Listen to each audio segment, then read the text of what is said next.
To mark his retirement, I'm organizing a special trip to Spain with our parents. Starting today, I'll be using your Platinum card for the expenses to ensure we can make the most of this celebration. I hope you understand the urgency as we need to leave soon. Wait, I'm a bit confused. Did you mean using my card? Could you explain more about the trip? Sorry, I have to leave now, but we can talk about the details when I return. Just a heads up though, the card might not work. Apparently, my husband Daniel already took it to fund a vacation with our parents. I've tolerated a lot from Daniel, but this time he's crossed the line. When he gets back, he's going to regret that decision. My name is Angela. At 35, I've built a successful career at a major company after graduating from a prestigious university. Despite my young age, I'd earn enough to support not only myself but also Daniel, who's currently unemployed, and even a potential child, though we haven't started a family yet. We've been married for 4 years and the idea of having kids is still floating around. But while I have a stable job and a good income, I can't say I'm fully satisfied with my life. The thought of becoming a parent is just that, a thought. Daniel's unemployment, on the other hand, is a very real, pressing issue. Tonight, I'm not hungry because I snacked earlier, but that's trivial compared to Daniel's job situation. He didn't even go to the interview he had today. Instead, he stayed home browsing job sites. Daniel left his last full-time job over a year ago, and since then, he's only worked temporary part-time gigs, quitting each one after a short stint. He's currently looking at both full-time and part-time options, and I keep pushing him to focus on landing something permanent. I know timing is important, but I really wish he would find something stable soon. I know I can't push him too hard. He had a bad fallout at his last job due to a disagreement over work policies. At first, his coworkers supported him when he challenged his boss, but as tensions rose, they all sided with the boss, leaving Daniel isolated. Feeling betrayed and unsupported, he couldn't continue at the company and ended up resigning.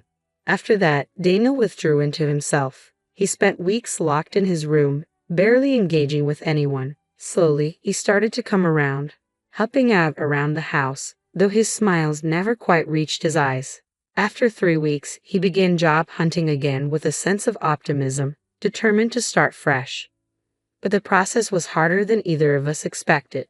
Despite his efforts and qualifications, rejection after rejection poured in, which Daniel believes stems from the bad blood with his former employer. Every rejection took a piece of him, leaving him disillusioned and questioning his own worth. The frustration built up. One day, I came home to shredded resumes littering the living room floor. It was clear that his latest interview hadn't gone well. I tried to approach the situation gently, suggesting he clean up the mess. That's when Daniel told me he was thinking about giving up on the job hunt altogether. He said there was no point. After all, we could live on my salary alone. While some people thrive as full-time homemakers, this wasn't the life Daniel envisioned for himself. It felt more like a way to avoid confronting the challenges of his job search. I could see how deeply his last job experience had scared him, and how the repeated rejections had chipped away at his confidence. I decided to give Daniel some space and support, hoping he'd eventually find his way. But in the meantime, we needed to have a serious conversation about our future and his career plans. This situation wasn't sustainable in the long term. I've always been dedicated to my work, and I knew this extended break wasn't about idling away. For me, it was a period of preparation for what was coming next. It's good to hear you're focusing on the future, I said, trying to reassure myself as much as him. Living close to my in-laws, Daniel's mom, Helen, and his dad, Peter, had its own dynamics. They began visiting more frequently after Daniel quit his job, probably out of concern. When they heard he was gearing up for his next career move, they seemed visibly relieved, but the reality was different. "The beer's running low. Can you pick some up on your way home?" I asked one evening. "Again? You're drinking too much. Maybe try to cut back a bit," I gently suggested. "Fine, I won't ask again. I'll just get it myself," Daniel snapped, his tone sharper than usual. Despite the appearance of preparing for a new job, Daniel wasn't making any real progress. His days were filled with TV and beer, and I could tell he was embarrassed about his unemployment. To protect his pride, I chose not to disclose the full extent of his inactivity to his parents. After more than 4 months without any job hunting activity, I realized it was time to address the elephant in the room. Daniel, maybe it's time to start looking for work again. You seem more settled now. I ventured cautiously. What? It's only been 7 months since I left my last job, and you want me to go back already? After everything that happened, he replied, his voice a mix of disbelief and irritation.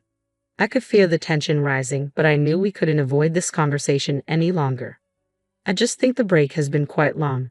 Let's not drag this out. I press, hoping to push the conversation forward.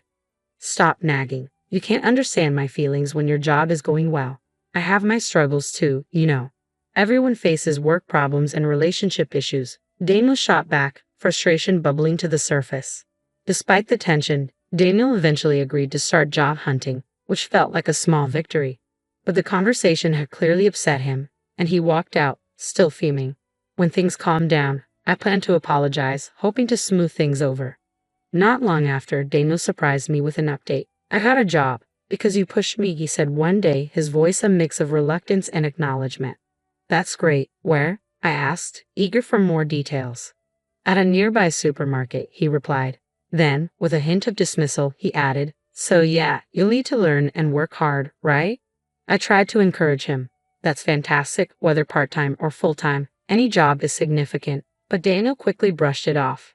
It's just part-time. No need to work too hard. I bit my tongue, holding back any further comments. I figured that, for now, this was a step in the right direction, and maybe it would help him regain his footing.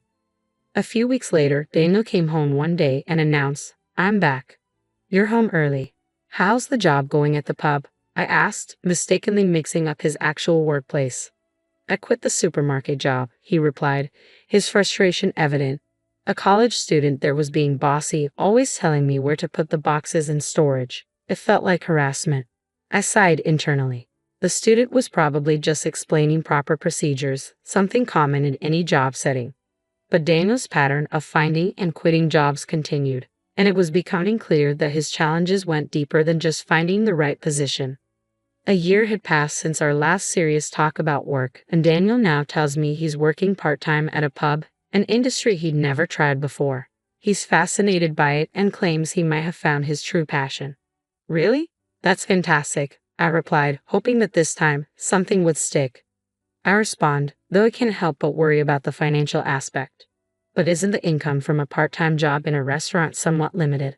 That's okay, Daniel assures me, his eyes alight with a new kind of determination. I'm apprenticing right now, but I'm aiming to become independent. I plan to own my own place someday. That sounds like a solid plan, I reply, genuinely pleased to see him with a goal. Wanting to encourage him, I added, here, take this and treat yourself to something nice for once, handing him some money to support his new venture. However, the reality behind Daniel's optimistic facade soon became clear. Just 5 days after our conversation, he quit the pub job. Worse, he continued to deceive everyone around him, including his parents, from whom he accepted money under false pretenses. This revelation hit hard, and I found myself grappling with growing frustration and disappointment. Determined to address the issue head-on, I seized the opportunity one evening while he was watching a movie. Hey Daniel, let's talk, I said, reaching for the remote and pausing the film. It's frustrating when you pause at the best part. What is it? Daniel complained, clearly irritated. Daniel, you're 37 now, right? That's prime working age. Don't you think about the future? You spend all day at home, drinking and watching TV. The future? There are plenty of 37-year-olds not working.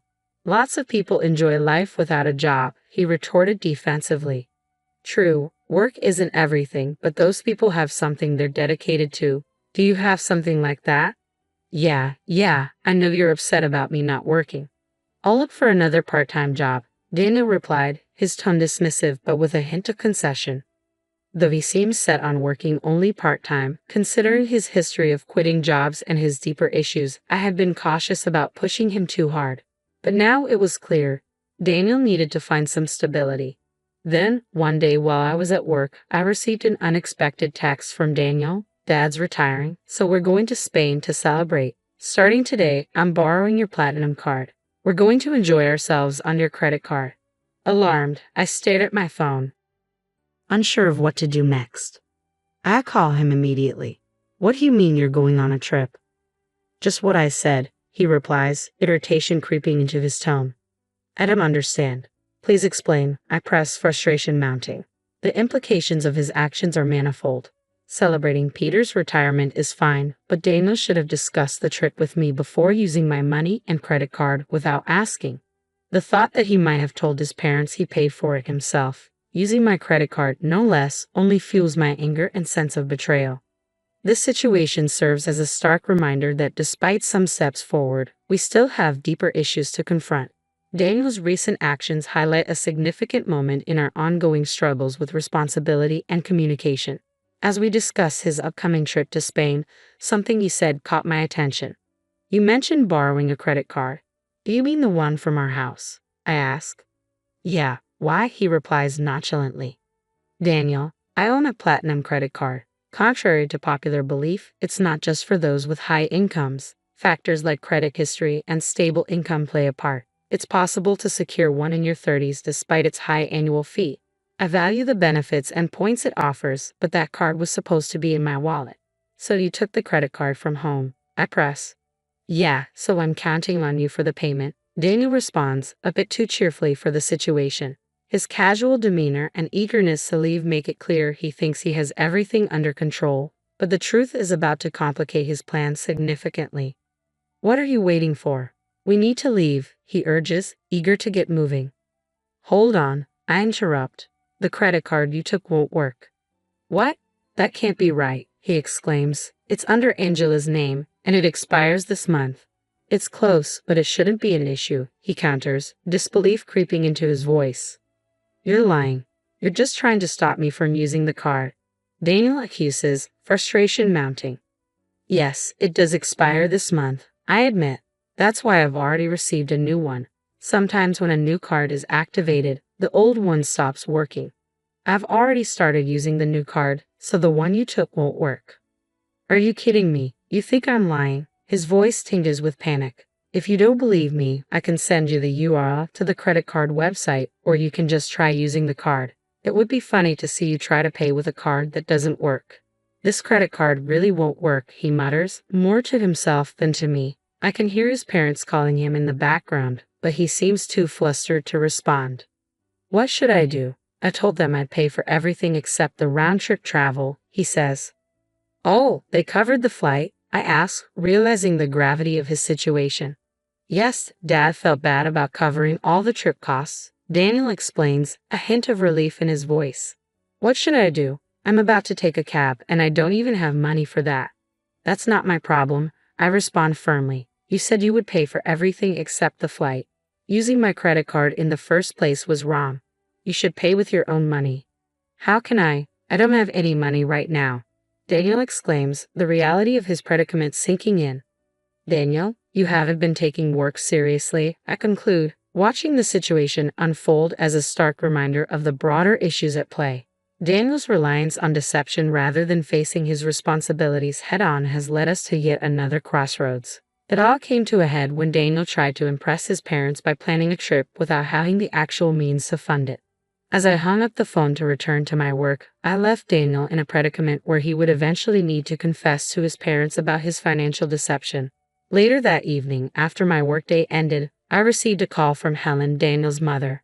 I heard from Helen that Daniel had tried to use my credit card and lied about working. I'm so sorry for the trouble, she apologized. No, don't apologize, Helen, I replied, trying to keep my frustration in check. I'm sorry for the inconvenience with the credit card. Are you okay with the money? She asked, attempting to smooth over the immediate concerns. We'll cover the costs of this trip when we return. I'll make sure Daniel apologizes and starts looking for a job immediately, Helen assured me, though a hint of worry colored her voice. I appreciate that, but I'm considering divorcing Daniel, I confess, letting the weight of my decision hang heavily between us. Divorce? Because of this? Helen's surprise was evident even over the phone. It's part of it, I admitted. Daniel has been taking money from me for a while. I stopped giving him cash to limit his drinking. He got a part-time job and started buying his own alcohol, but his salary couldn't cover his daily expenses. He's been taking money from my wallet to buy alcohol, sometimes just $10, other times $50. Over the year, it added up. When he took my credit card for this trip, it made me realize he had no intention of changing. I understand. Should I inform Daniel about the divorce? Helen asked, her tone now somber. Could you just tell him I want a divorce? We can discuss the rest when he gets home, I requested, hoping to manage the situation more personally. The next morning, I received a call from Daniel, likely having learned about the divorce from Helen. Feeling drained, I chose not to answer. That evening, when I returned home from work, I found Daniel waiting for me in the living room, having cut his trip short. I'll start working seriously now. Please don't leave me, he pleaded, his apology seeming sincere. Seeing him apologize and show remorse was unexpected, but it came far too late. He had a whole year to change, yet here he was asking for another chance after all my repeated warnings and the countless opportunities he wasted. I'm not going to give you another chance, Daniel. You gave up on me a long time ago. My decision is final. Can you please leave? I said, standing firm in my resolve to move forward without him. The cycle of broken promises had to end, along with our path together. Please don't say that. If you won't let me stay, should I move out? He asked, desperation creeping into his voice. Only if you can afford the rent here, I replied, my voice steady despite the storm of emotions swirling inside me. Daniel fell silent, the harsh reality of his financial instability and the looming divorce weighing heavily on him. He had no money for next month's rent, let alone a steady income to depend on. As the realization set in, he seemed to shrink before my eyes. With no options left, he quietly left the house. I watched him go, a part of me wanting to offer help for transportation, but I reminded myself that Daniel wasn't a child. He needed to manage his affairs. It was a sad moment, seeing him depart under such strange circumstances.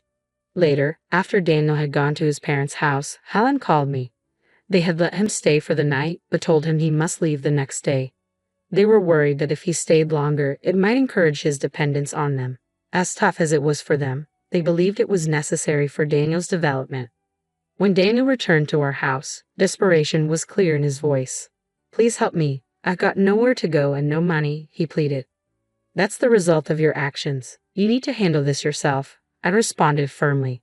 Over the past year, all Daniel had done was neglect his responsibilities and do as he pleased. It was painful but necessary to deny him entry, turning him away right at our doorstep. The divorce proceedings, though tense, were expedited with the support of his parents. I'm not entirely sure what became of Daniel afterward. He's likely still hopping from job to job, crafting excuses for his situation. I thought I would feel lonely without him, but I didn't. His presence had been a constant source of stress, always walking on eggshells to avoid upsetting him. Now free from the need to accommodate his whims, I've been living more comfortably. Unknowingly, our life together had become a burden, one I hadn't fully recognized until he was gone. Relieved of that weight, I now find myself living a lighter, more authentic life, no longer tethered to the needs and failures of someone else.